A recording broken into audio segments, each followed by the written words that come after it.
Welcome back to my series, Math and Minecraft, so you can convince your parents that playing video games will help you get good grades in school. Last video, we discussed how to obtain the probability of one event and another event occurring. In fact, we found that there was a 2% chance that a player could get foul flesh in an undead catalyst. But you want to know what's also a 2% chance?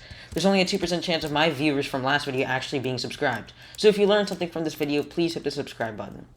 And alright, now that we have that plug out of the way, we may wonder how we would have found the probability of one event happening or another event happening. Well, it gets a little bit more complicated, so let's dive right in. So here's an example of a problem that uses the OR keyword. I want to find the probability that when I reforge this sword, a diamond sword, then I get either the odd reforge or the epic reforge. The names don't really matter, it's just that they're two different reforges. So according to the Hypixel Skyblock wiki, all reforges have the same chance of being rolled, so since there are 9, I'll assume that there's a 1/9 chance of me getting any of those reforges. Alright, so we have the probabilities, so now what? Well, when we're dealing with a probability OR problem, we add the two probabilities.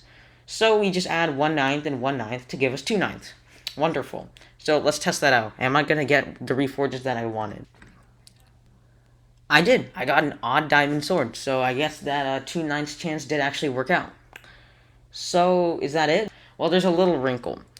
I specifically picked that example because you can't get both reforges on like one reforge. You can't get both an odd and an epic reforge. You can only get one of them. So, those events are what we call mutually exclusive events. That means that one or the other can happen, but not both at the same time. Like when you flip a coin, it can come up heads or tails, but it can't come up both heads or tails.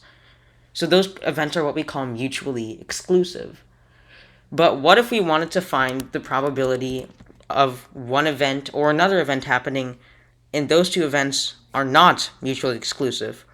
Well, that makes the problem a bit harder, and we're going to be covering that next week.